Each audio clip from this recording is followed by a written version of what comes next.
come the drums.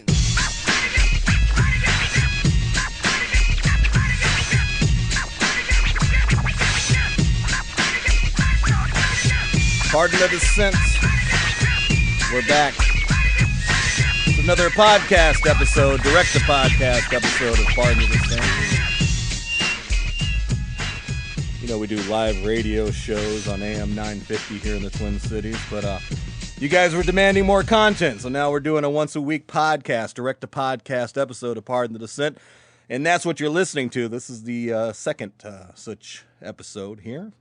So welcome, listeners. Welcome all the podcast listeners. Hopefully you guys who listen live either here in the Twin Cities or you guys who listen via TuneIn Radio on the KTNF channel on TuneIn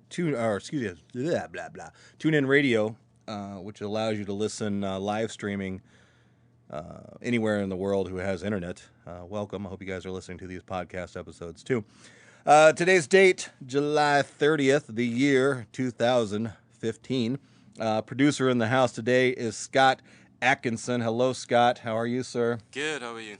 I'm marvelous, at least until we start talking about these stories that we're going to talk about. Then I'll be angry and upset. But until then, I'm doing great. I mentioned the sponsors real fast. I remember on these podcast shows, I try to whittle it down a little bit. Like I don't do the live read commercials, but I do mention the sponsors, and we do play sponsors during the little breaks throughout the way. And I know some people aren't big fans of that. I know that already. I listen to podcasts, and honestly, I'm not a big fan of that too.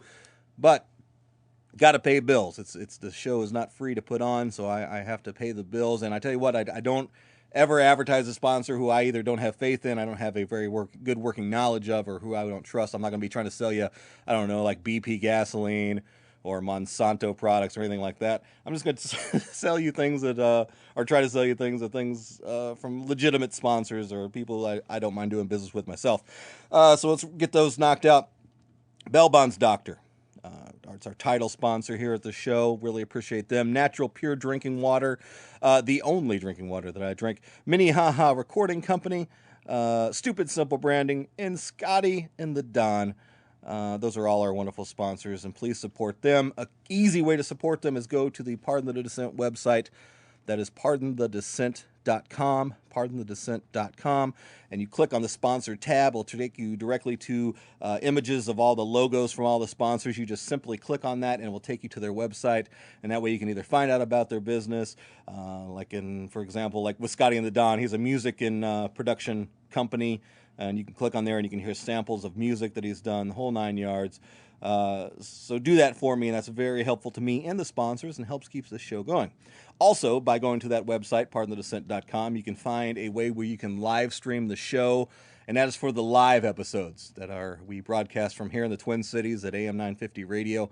You just click on that TuneIn Radio tab, and you can listen live as the show comes on. The live show comes on, and that's every Monday night at 11 p.m. Central Standard Time. 11 p.m. Central Standard Time, Monday nights. You get the live Part of the Dissent show. There's a number available. You can even call into those shows and inject yourself into the conversation about the topics, give your opinions, give your 2 cents on whatever we're talking about, too. And then also on the website, you'll find links to all the different podcast options for the show. You can pick whichever one's your favorite, catch up with past episodes, and all that good stuff, too. All right, enough selling the show. You guys are here now. Let's talk about some stuff. And here we go. Of course, another day, another dead American citizen at the hands of the tax-funded law enforcement in this country. So, of course, we're talking about another one. And I think I covered this in the last live show. I'm honestly getting to the point of fatigue with these criminal cop stories. It's literally over a person a day is being murdered by law enforcement in this country. And I didn't want this show to be strictly focused on that, while police brutality, police corruption is one of my pet peeve, one of my most passionate issues, one of the things that I really fight to expose. But I didn't want to do this every single episode, but my hand is being forced here. This case I'm talking about today is the Sam, and I hope I'm saying his name right, is Dubose. It's Dubose. I assume it's Dubose. Sam Dubose, if you remember, or if you've been keeping up with the story, he was a citizen in the city of Cincinnati, and he was, well, murdered by a campus police officer. Yeah. Let me read a little bit here of from an actual story on it. This I'm reading from, in part from the story from the Free Thought Project, one of my favorite sources. You should check them out, thefreethoughtproject.com. Headline here, Ohio cop indicted for murder. Body cam just released, shows him kill unarmed man. It's a hell of a headline for you.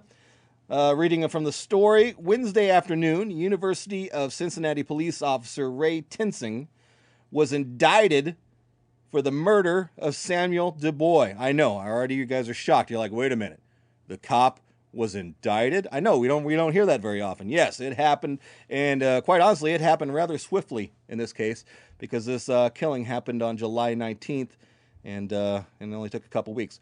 Well, not even that, I guess. The indictment occurred after Tinsing pulled over Dubose for a missing front license plate.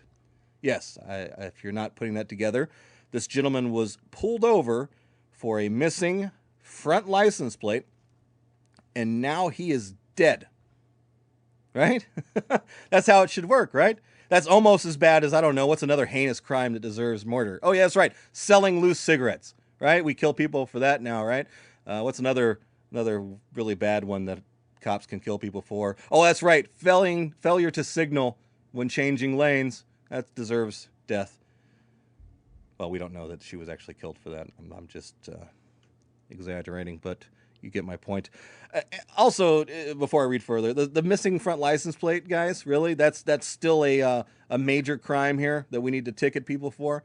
That is one of those silly little laws that I guess you could probably find some kind of very rare occurrence where it really needs a front license plate on your vehicle to be a legally operating vehicle. I don't know if it's like that. It's not like that in all states. There's got to be some states. It's not. No, yeah, some states you don't even have to have one. Okay, some states, and I'm sure in some states the cops can't kill you for not having that, right? Right. I would assume most states, yeah. Okay, at least like 40 of them, right. Probably, right? That's a silly law, okay? I get it. I'm sure there's something like, here's probably what it is, right? Here's probably what it is you got to have that front and rear license plate, because that way, when you go past one of those speed cameras that you give the tickets just, because a robot eyeball say you do something wrong, that when they're pointed in front and at the front of your car, they want to be able to ID the car. That's probably what it is, right? See, that I'm wrong. I'm an idiot. What I'm suggesting by not making this a law actually prevents the state from getting more money from the citizens. My apologies. Moving on. Tinsing originally gave two different accounts of why he shot Dubose in the head. In the official report, Tinsing claimed that he was being dragged by Dubose's vehicle as he drove off.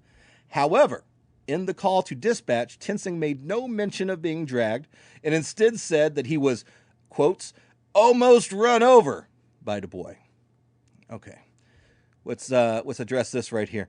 From what you've just read right there, we know or what I just read, you just listened to, we know that Officer Tinsing, or the guy that we'll just call Hero, he lied.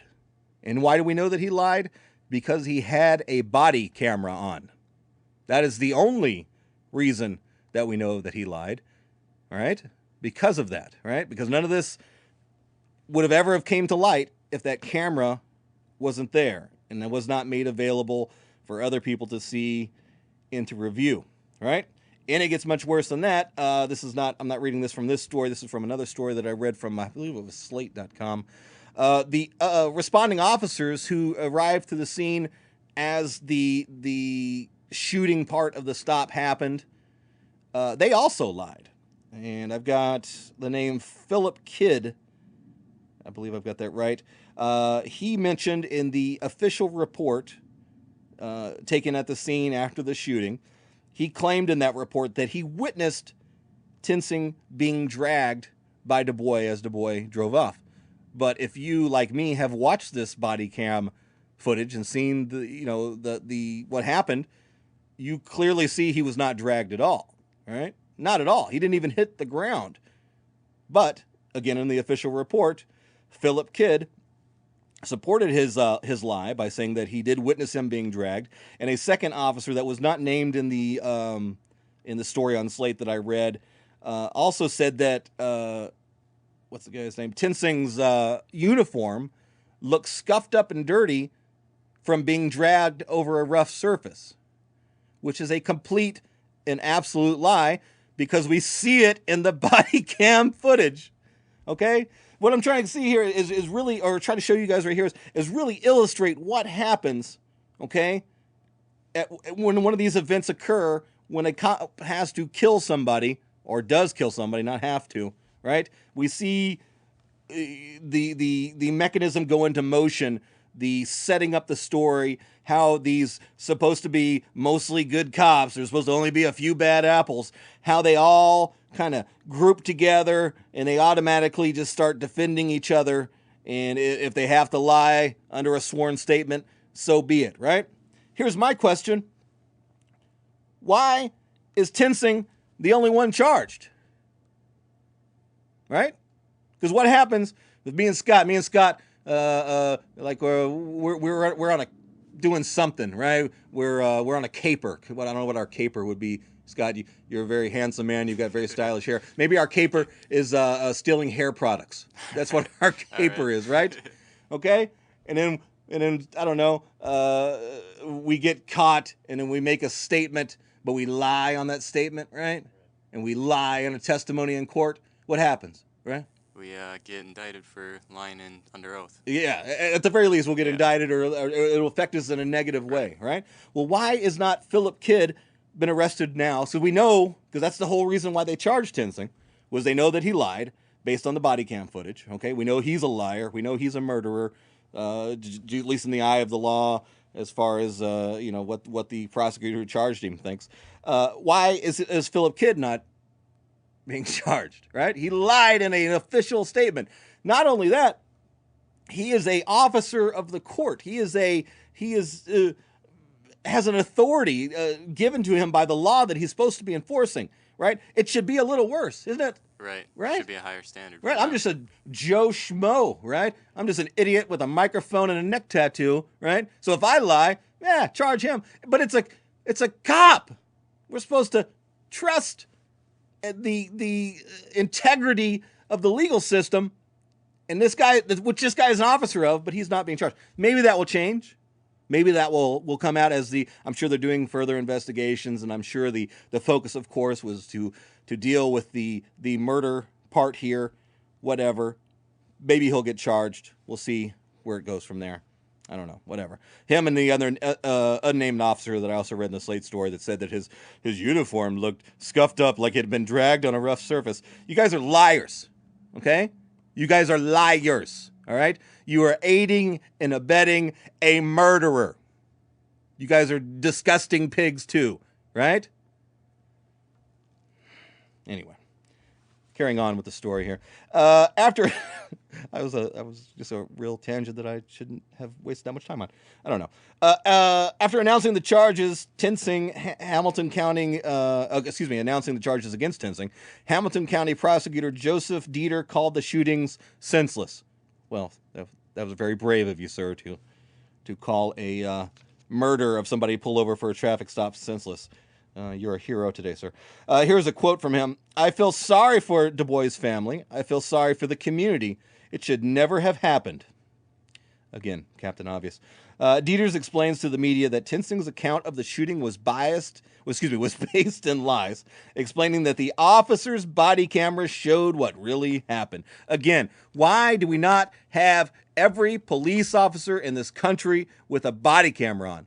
Why is this still a thing, right? If we can buy MRAP, what are those things called? You know, the big tanks, the military vehicles that we're giving these cops. Yeah. We're giving them sniper rifles. We're giving them guns. We're giving them all this. Why can't you put a camera on every single cop, right? You know why? I know what the answer. Why? Because police unions fight that. They're actively fighting that. They're actively rejecting that. Why would they want to reject that? Because logic, right? If you have a camera, document what is going on, what is happening. If you're a good officer that you claim that there's so many of, or in a situation where a suspect lies on the police officer, right? Or there's questions about a shooting, Why would you not want to have every bit of available evidence right there where you can defend your quote, good cop? Why would you not want that, right? Well, we know the answer, right? This is not proof. This is nothing. This is just a conjecture. This is just me putting two and two together, okay? It's because cops know that they don't follow the law. And they don't want that being caught on video, because that changes the game, right? Because that creates a documented record of every word, every action, any kind of thing that happens is going to be videotaped right there. Anything that cop is looking at is going to be videotaped. And that's not good, because that's going to lead to more cops like Tinsing getting charged with the crimes that they commit. That's what's going to happen, okay? But it has happened in some cities. Some cities are doing it here in the Twin Cities. I believe Minneapolis has a pilot program going on. They got to have a pilot program because they got to, test it to make sure that the cameras on the cops work, right? You got to do 6 or 7 years of testing, right, to make sure that a camera works. Of course, they didn't do all that testing when they went to put dash cameras in cars. There wasn't like a test thing. They just put the cameras in the car, right? I think when somebody opens a convenience store, hey, well, maybe we should test a camera in the corner of the store, see if we catch a shoplifter, and if we do, then we'll put 3 or 4 other ones in there. No, you just put the damn cameras in there. You just do it. There's no test. The camera technology has been tested. And have you seen America's Funniest Home Videos? It made millions of dollars. Why did it? Because cameras work. Because cameras caught some kid kicking their dad in the balls and everybody laughed, right? They didn't need to do 6 months of testing to understand that when you capture video, there's something to draw from that. And you find laughter, and then you could win $25,000. Whatever. Again, I'm ranting. Where was I at? Here's another quote. This first segment's going to be long. Here's a quote from, what's this guy's name? Dieters, the Hamilton County prosecutor. It's our belief that he was not dragged. Oh, it's your belief. Why is that your belief? Because he's not dragged in the camera. I'm sorry, I'm going back to it. He was not dragged in the video. It's not your belief. It's a fact. We've seen it.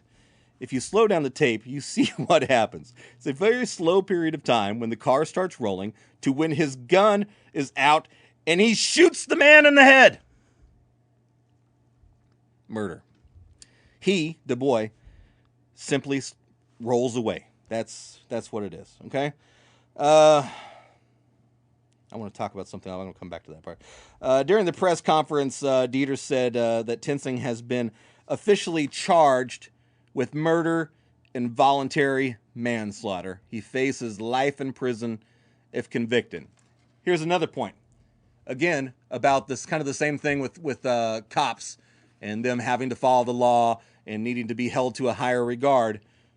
Why the hell is there not some kind of enhanced charge for law enforcement officers who, at least for the ones that commit murder?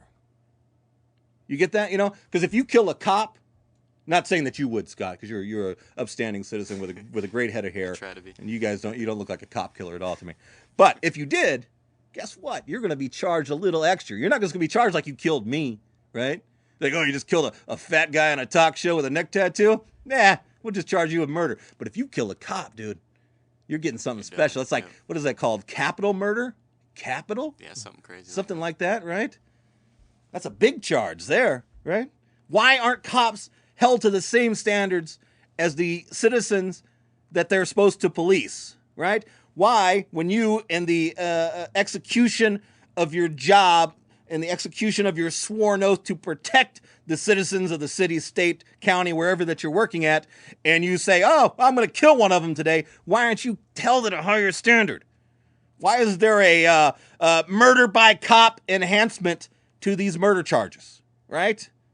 These are things. I'm not a lawyer. I'm not a genius, right? I'm not.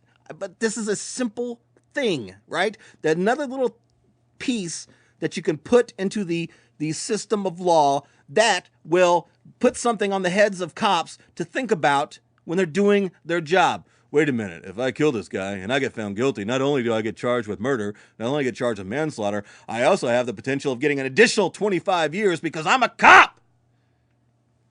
Maybe not 25 years, but why not? If it's life in prison for murder, life charge normally carries 25 years. Why not double that for a cop? You should assume that responsibility. Once you put on that polyester uniform, you put on your tinfoil badge, you put on your little pea shooter, right? You should know going into this, you're giving this a huge amount of authority, right? You're giving a huge amount of privilege above the American citizen, right? So you should also be given a huge amount of time when you violate that trust, you violate that oath, and kill people at the taxpayer's expense. Prior to the indictment, again, reading from the story from the Free Thought Project, prior to the indictment, the city refused to release the body cam footage, which set off a string of protests. Of course, yesterday, they released the video because of those protests, and because, this was reported, they were worried that stuff was going to go bad, right? They said they looked at what happened to Ferguson, they looked at what happened in Baltimore, and they're like, we don't want any of that here in Cincinnati. We don't want our drugstores burned to the ground. We don't want people rioting in the street. Let's do the right thing right here, okay? And that's two takeaways right there. That one and the body camera. These are the two things you need to take away from the story. Number one, body cameras work. It shouldn't be the only thing that's done. There should be other things done to help change this cancerous thing that's infecting law enforcement in this country, but it's a step, right? And number two, the only reason we're talking about an indictment right now, I feel, right, is because of number one, the cameras, and number two, the protests that have happened before.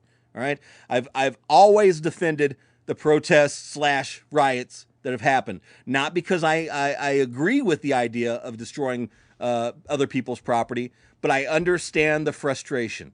I understand the anger that people, mostly in a poor situation, have been dealing with this for literally hundreds of years, right? The abuse of authority over them, and they don't get the justice when that authority is misused, right? How many, oh God, this segment's going way long, but here we go. How many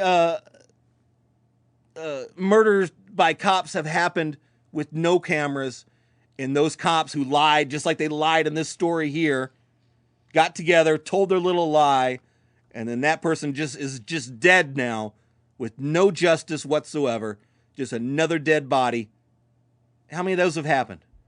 Would you even imagine? Can you even imagine? It's thousands. It could be at this point here, if you just over the span of time, hundreds of thousands of dead people that should not be dead, that were illegally killed, that have no justice whatsoever because of the power of the cops, because they and the responding officers got together, just like what happened here. They got their little story together. Okay, Bob, here's the deal. He went for your gun. You got that? You got that, John? Yeah, you got it? All right, good. He went for the gun, right? We had to kill him. Right? Story good? Good? All right, good. So yeah, then they walk, right? Icing on the cake. Not only do they walk, while that so-called investigation's going with no video evidence, they get paid administrative leave. This show is not just about talking about murderous criminal cops. It's not. It's not just about that. It's about other things. But I can't ignore these stories when they come up. So if I talk about it a lot, then you blame the cops. What was the thing I wanted to circle back to? Oh, this there. I am so sick of the people who are defending these cops, okay? This happened again yesterday. I'm very vocal. If you follow me on Facebook, if you follow the Pardon the Dissent Facebook page, or you follow my personal page, you will know that I make no qualms with calling BS on things that I consider BS, right? I have none whatsoever. So in that, I of course have many people who follow me because they agree with a lot of my positions, and of course I have a more than healthy handful of people who don't agree with my positions. They don't. One gentleman who I will not name immediately responded when I posted the video of this murder by cop that happened in Cincinnati. And he was immediately like, well, it looks justified to me. I'm paraphrasing. He thought it was justified, right? If you've not seen the video, go see the video. If you've seen the video, you've got the glazed look of just disbelief on your face that I currently have right now. How can this be justified? Okay? I get it. The guy didn't have a front license plate on. Whew, let's pull him over. Got a ticket to him. Oh, during the conversation, we find out he doesn't have a license. Yep, he probably should get a ticket for that and/or maybe get arrested by the law. Whatever. I guess you need a permit to drive in this country. Sure, whatever. And yeah, he did put the car in drive, and he did try to drive off. That was going to be what was happening here. Okay? But does all that add up to murder to you? Does that justify getting shot in the head? No. You've got the license plate of the vehicle he's in. You've got his face on the body camera that you're wearing. Let him drive off. Right? Then go get him later. Right? Well, Joey, that's going to cost the city more money because then they got to use resources to look up the plate and find out where he lives and then go get him and yada, yada, yada, yada. Well, guess what? It costs a lot more when a cop murders somebody, even when it's a justified killing. When a cop justifiably kills a citizen for, whatever good reason you want to find, okay, it costs more. More investigations. There's medical examinations. There's countless reviews and checkpoints. And then it gets even more expensive when you kill somebody in an unjustified case because guess what? Taxpayers, we talked about this before, you pay the settlement. Okay? Officer, what's our hero's name in this one? Tensing, right? He is not going to get fined $5 to $10 million, right? And he's going to have to pay that. Nope. You, the taxpayer, get to pay that, right? Instead of fixing potholes in your road, right? Or building a new park in your community. No, we're paying for a murder. Guys, this is part of the Dissent. Long segment starting out. We're going to take a little break here. We'll be right back with more. College, buddy, I passed my exam, making me a law enforcement person, got me a gun and a badge, I'm a man. Wait our gun, 43 from where I was sitting, 30 miles an hour is the law of our land. Please remove your license, find your registration, and what is the name of your insurance plan? Wait our gun, I'm making money and I'm having fun with my radar gun, with my brand new radar gun.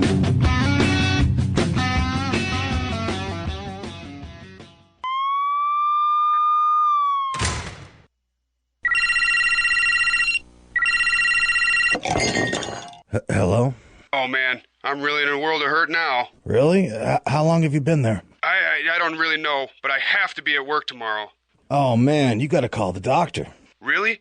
But it's so late, and doctors make me nervous. Maybe I should just wait here and see if this gets any better. No, trust me. The bail bonds doctor is always the best option, and he's available 24/7. Unlike other bail bondsmen, this guy is extremely trustworthy and professional. He can get you out in no time. Give him a call. One day, even you could find yourself needing the help of a bail bond service. That's why you should know there is a professional, dependable, and affordable option. Bail Bonds Doctor. Before you find yourself in this position, put this number in your phone, 612-332-3030. Available 24/7 at 612-332-3030. Online at bailbondsdoctor.com. The doctor is in when you need to get out. We want to hear from you, so get connected to Pardon the Dissent. You can find us on Facebook by searching for Pardon the Dissent. Follow us on Twitter at PT Dissent. Email us at pardonthedissent@gmail.com and visit our website, pardonthedissent.com.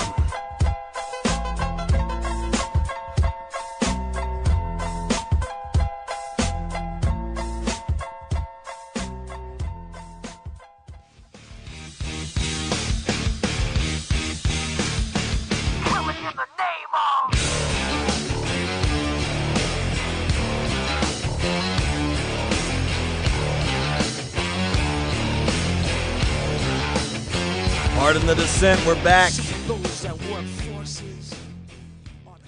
We are definitely raging against the machine. We're raging against the machine of law enforcement in America.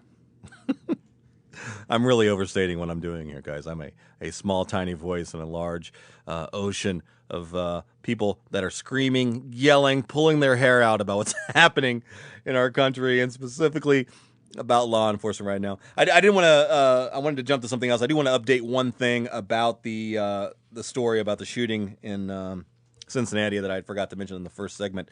Coming into the studio here today, the MINNEHAHA Recording Company studio, located in beautiful South Minneapolis.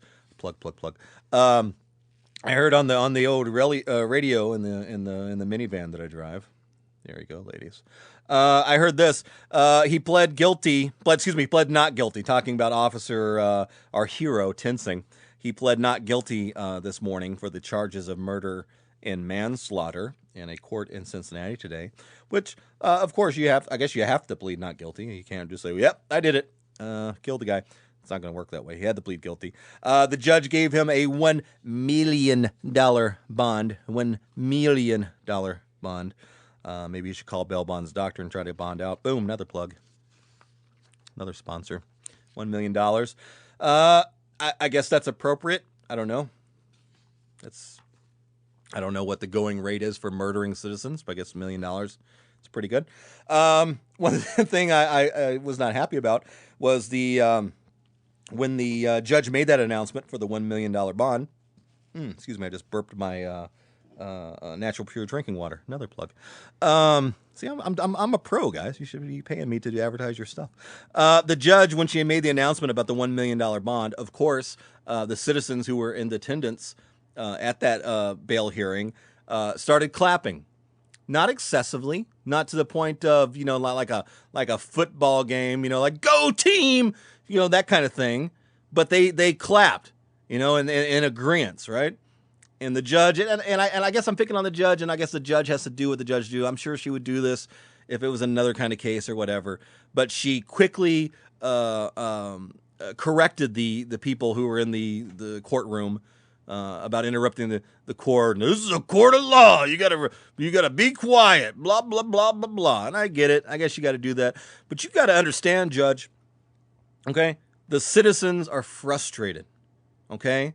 Especially the minorities in this country who, by per capita, are the ones dying at the highest rate at the hands of criminal law enforcement. Allow your fellow citizens to celebrate in the one bright element of the story, and that being the fact that it looks like the court system is, at least so far, is going in the right direction right here. Allow them to cheer in the courtroom a little bit, and don't get your robe all in a bunch. Okay, let's move on to another story. This story is what I've been talking about getting to.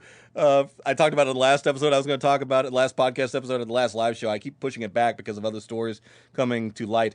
So this story's got a couple weeks, a little over a week of age on it, but I want to talk about it because it plays into a little bit of my like of conspiracy theories. This is that's the wrong story. Boom, here's the right story. This is from the antimedia.org. Theantimedia.org. Another great source you should check on. This is me getting to pick on a Republican a little bit. Oh, no, excuse me. God, dog, I got the wrong story. Oh, here it is. Boom. Get it together, Joey. Come on. Oh, I'm out there, man. I'm actually upset. Okay. That's not the pick on the Republican story. This is the story I wanted to. Not a Republican, though it will sound like one when I read the story. Boom. And this is also from the Intercept. I'm a professional. Okay, here's the story. Got all these papers in front of me. I'm confused. I've got ADD, a little bit of OCD. Wesley Clark calls for internment camps for radicalized Americans. Have you heard this story? Like I said, it's a little bit of over about a week old. Retired general and former Democratic presidential candidate Wesley Clark on Friday, this is a couple of Fridays ago, called for World War II-style internment camps to be revived for, quote, his words, disloyal Americans. In an interview with MSNBC's Thomas Roberts in the wake of the mass shooting in Chattanooga, Tennessee, Clark said that during World War II, again, here's a quote, if someone supported Nazi Germany at the expense of the United States, we didn't say that was freedom of speech. We put them in a camp. They were prisoners of war, end quote. I don't know if that's Wesley Clark's actual accent, but it just sounded good at the time. He called for a revival of internment camps to help battle Muslim extremism, saying, again, a quote from Clark here, "If these people are radicalized, they don't support the United States and they are disloyal to the United States. As a matter of principle, fine. It's their right and it's okay. And it's our right to obligate to segregate them from the normal community for the duration of the conflict." This is a Democrat, former presidential candidate, somebody who I actually kind of like, I don't trust a lot of politicians, very few, as a matter of fact. But he was one I kind of liked because if you remember in, I think it was 2005-ish, he had his memoir released, and I remember seeing him talking about his memoir on an episode of Democracy Now!, and he told a story about visiting the Pentagon after retiring from being a general, speaking to somebody, I don't remember at the time, but basically kind of telling them what he had found out about the United States planning to move into multiple countries within the Middle East, Syria, Iran, whatever like that. And I'm like, oh, wait a minute, this guy, he's telling some truths here, right? He's trying to expose what was going on, and this is all kind of bumpered in with the understanding of what PNAC was. PNAC and at the time, I had a little bit of respect for him for doing that. That's the point of that. But this story here changes all of that. He's just another one. Again, continuing with the story, jumping ahead a little bit. Earlier this year, Clark spoke at the annual Lewis and Clark, no relation, University Symposium on the International Affairs in Portland, Oregon. The subject of discussion was how to deal with the potential threat of foreign fighters returning from armed conflicts abroad. At the time, Clark spoke out strongly against the politics of fear and eroding democratic institutions and the norms, while retaining his criticism of the excesses committed by the Bush era neoconservatives under the banner of fighting for terrorism. But now, changing, Clark is advocating for the revival of policy widely considered to be among the most shameful chapters in American history, World War II domestic internment camps. Are you familiar with that, Scott? You know about that? That during World War II, when we were at war with Germany and Japan, we actually took American citizens of Japanese descent and we put them into internment camps, right? Yep. Citizens who did nothing wrong other than being of Japanese right, because of spies and stuff like that. Yeah, right? that's what. Well, that was of course what they said. The reason, yeah, their reason. That was their justification for that. Where was I here? That's good. Excuse me. Aside from the inherent problems in criminalizing people for their beliefs, Clark's proposal also appears to be based on the concept of targeting people for government scrutiny who are not even radicalized, but who our government decides may be the subject of radicalization in the future crime. That's what that is. Have you watched a lot of Tom Cruise movies? Future crime, right? The radicalization of this itself is highly amorphous and politically malleable. Concepts only make this proposal more troubling, right? Because what that's suggesting there is it's really just up for interpretation who's radicalized and who's not. I'm radicalized in the world of the government, right? I have a show called Pardon the Dissent. It's not called Pardon the, hey, me getting along with every government policy issued. No, it's me dissenting. It's a very specific word that I chose because that's what I'm doing here, right? So it would be very easy for our wonderful government to consider me a threat to the national security because I make suggestions that are counter to the American way, right? Maybe I'll be in an internment camp one day. Will you come visit me, Scott? I'll try, but I'm not trying to get locked away as well. I'm not going in there. Yeah, you're already on the list now. You're with me, so there you go. This is true. Here's a fun quote from Clark. "We have got to identify the people who are most likely to be radicalized. We've got to cut this off from the beginning." And we got music coming in. What the heck happened there? That was weird. We've repeating the quote. We have got to identify the people who are most likely to be radicalized. We've got to cut this off at the beginning, Clark said. I do think at our national policy level, we need to look at what self-radicalization means because we are at war with this group of terrorists. Let me read that one more time. I think on a national policy level, we need to look at what, important words here, self-radicalization means because we are at war with this group of terrorists. Okay, self-radicalization, all right? Yeah, okay, I get it. He's talking about terrorists right now. I get that. Or whatever that are perceived of terrorists. Of course, one man's terrorist is another man's freedom fighter. But self-radicalization, you mean thinking? You mean when you sit down and read history and put two and two together and you create thoughts? Well, wait a minute. We're invading this country that's rich in oil and other resources, and that appears to be the only real reason we're going in there. So my thought process tells me that this is a bad move by our government. Is that radicalization? Right? Am I being self-radicalized by rationalizing, by using logic, by using thought? Who knows? And don't think that this can't be done. Don't think that there's any kind of legal thing that's going to stop you for it, because we know the laws are already in place to make this happen. National Defense Authorization Act 2000, I think it was 13. That was had the indefinite detention clause, where if you're considered a threat to national security in this country, regardless if they have any substantial proof or not, they can indefinitely detain you without legal representation for an indefinite, that's what the word means, indefinite, non-defined amount of time, because they think you might be a terrorist. So all those people that are, calling the conspiracy theorists crazy about FEMA camps and whatever, that's exactly what we're talking about, okay? Clark is a mouthpiece, okay, for the ideology that is growing as like a cancerous tumor within our government, the fascist, corporatist ideology that's taking over, okay? And they're telling you right now this is a step in that direction, that if you have the audacity to have a thought that's counter to what your government's policy is, well, they're considering throwing you into a camp. Get ready for that. Pardon the dissent. We're going to take another break. We'll be back. I'm the president of the shadow government, the grand governor of the Federal Reserve, public enemy of the society, the one you cannot see, the 33 degree.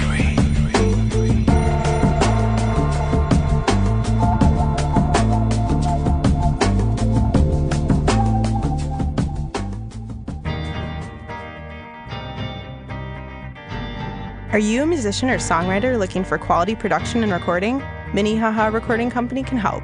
With over 10 years of experience in recording and production, MINNEHAHA Recording Company offers recording, mixing, and mastering on any type of project, including full bands, hip-hop artists, and podcast production.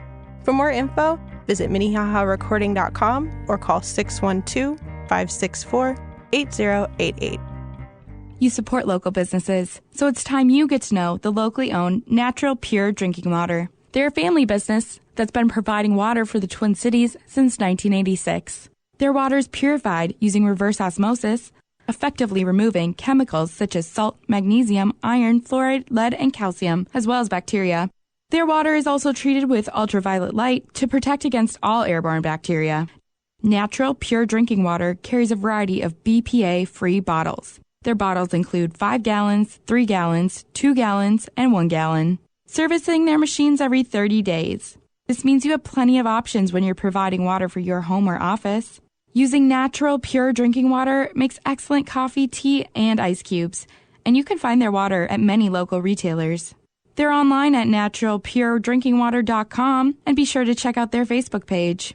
Ask for Natural Pure Drinking Water at your local grocery store and select co-ops. I must have struck a chord with somebody up in the office, cause Congress keep telling me I ain't causing nothing but problems, and now they're saying I'm in trouble with the government. I'm loving it, I shoveled shit on my life, and now I'm jumping in on White America. I could be one of your kids. White America.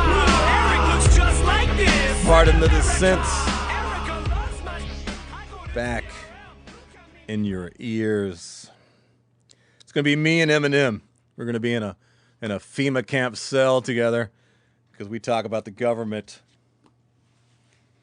We've both been known to pop a pill. Anyway, moving on. Speaking of white America, segue.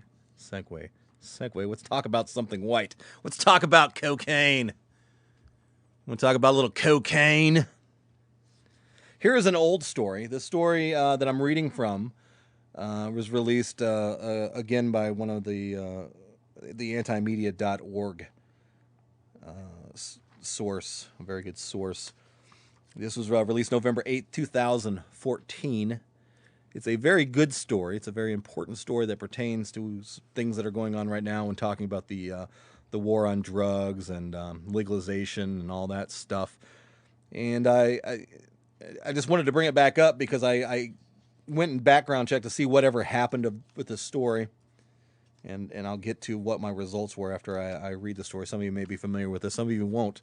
Those who've not heard this are going to really enjoy this one.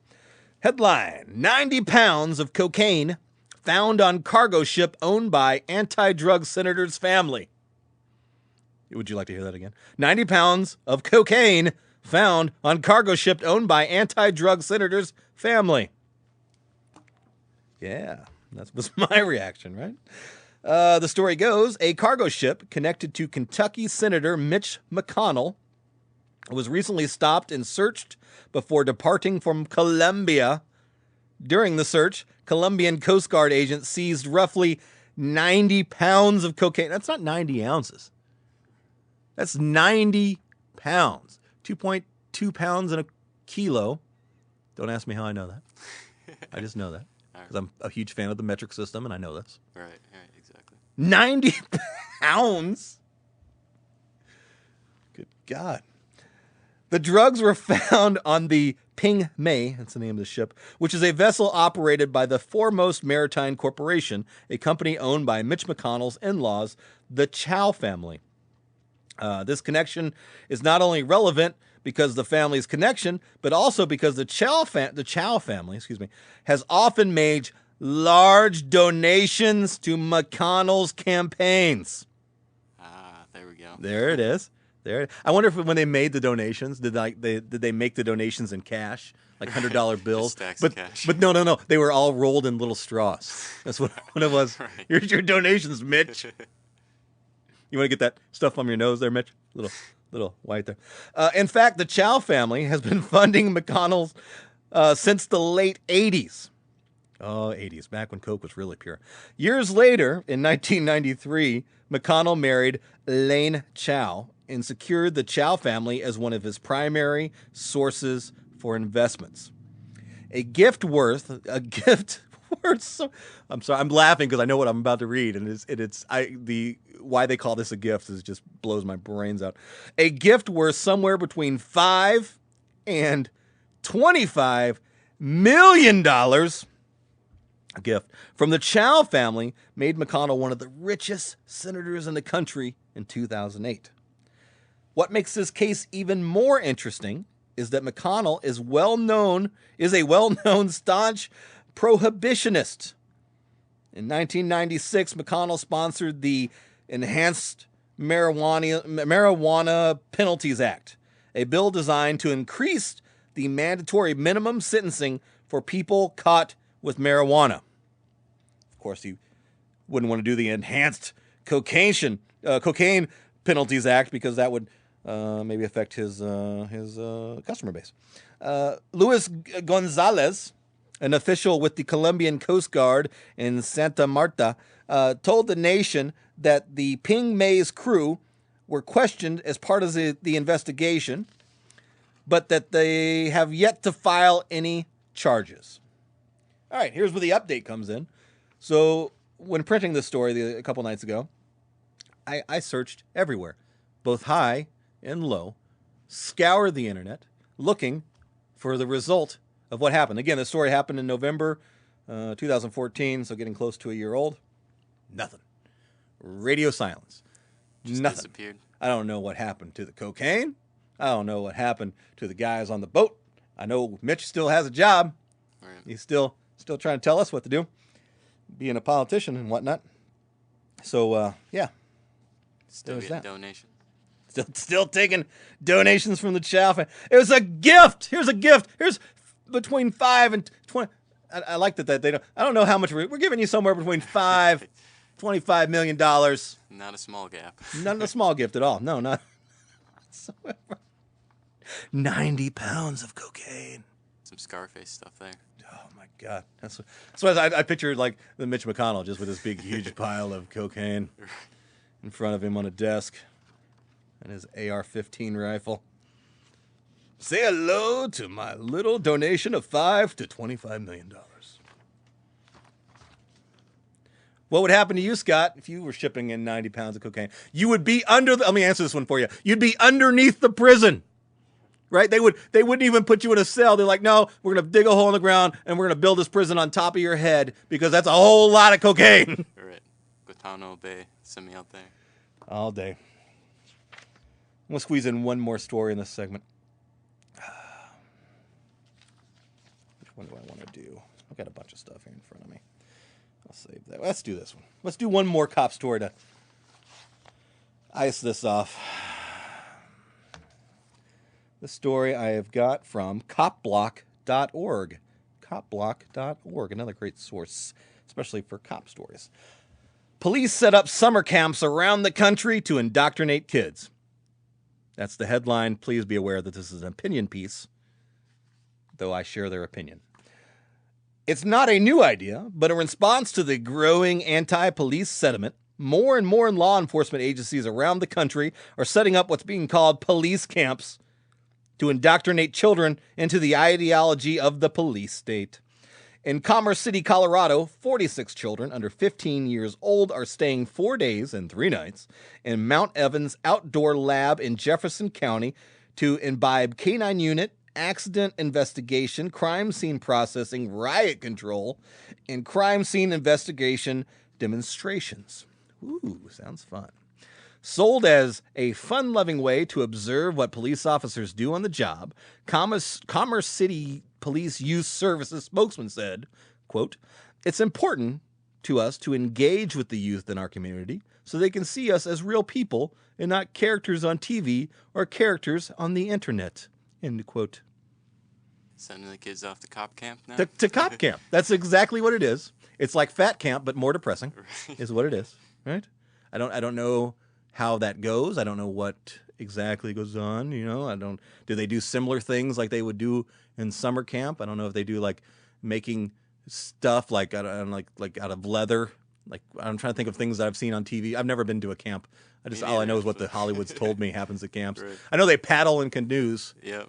Is that there's always canoes. Like that that goes on? I don't know how that would work. But like, do you want me to paddle across the lake with this paddle, Officer Bob? Nope. We want you to take that paddle and beat the mess out of a minority. That's what we want you to do. Drive a tank across the lake. That's what you do. Here's a quote from one of the kids.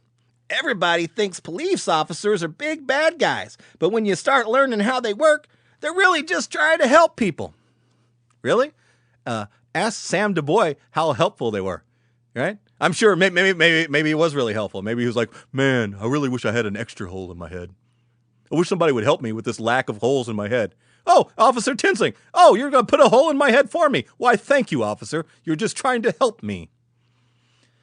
In Ohio, 10 preteen children just graduated from Wyoming Police Department's junior police camp and participated in mock traffic stops, crime scene investigations, as well as tactical SWAT, K-9, taser, and firearm demonstrations. It doesn't say this here, but I'm assuming that when the kids go to the camp, they always make the white kids be the good guys and the black kids be the bad guys. I'm just assuming. That's not in the story. Do they have like you sing Kumbaya? Again, I'm referring to Hollywood. You sing Kumbaya around the campfire. Yep. Do they have like similar things, but instead of like Kumbaya, there's like chants like "Stop resisting! He's going for my gun!" Say it with me, kids. "Stop resisting! He's going for my gun! Stop resisting! He's going for my gun! Now kill him!" Such a fun camp, right? In Texas, the Corro Independent School District's police department wrapped up its 17th annual 4-day summer camp on July 17th, drawing at least 263 5th and 6th grade children. The children were taken out for pizza, visited a movie theater and a skating rink, and on the final day brought their parents for a get-together on Lake Conroe that included a cookout, fishing, and fun on an inflatable waterside, all designed to cultivate more positive perception of police. I'm no expert in child development, but how about this? If you want to develop a better perception of the police, stop killing innocent, unarmed people. Just a thought. Joey Vincent, Pardon the Dissent. We'll be back.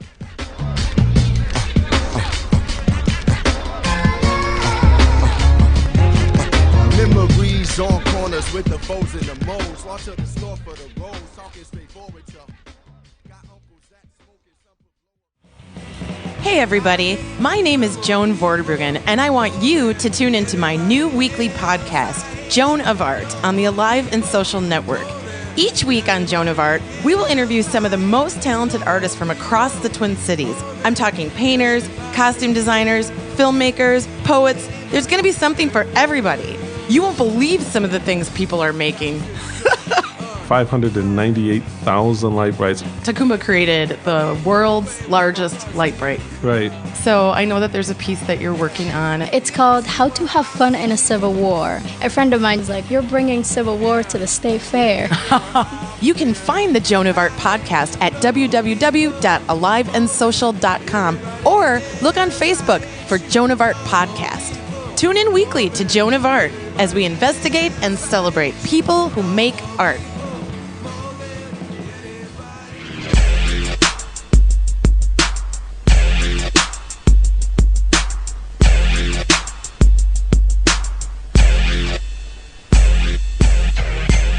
Pardon the Dissent.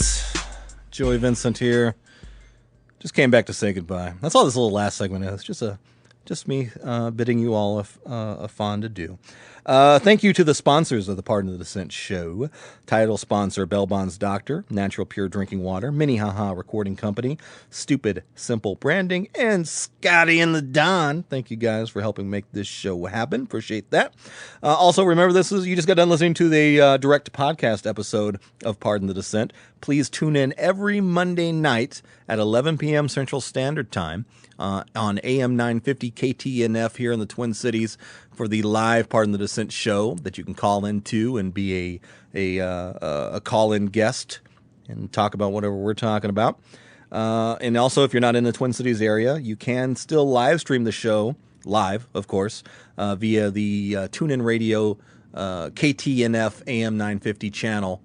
And you can find that on the website, pardonthedissent.com. So please join us there.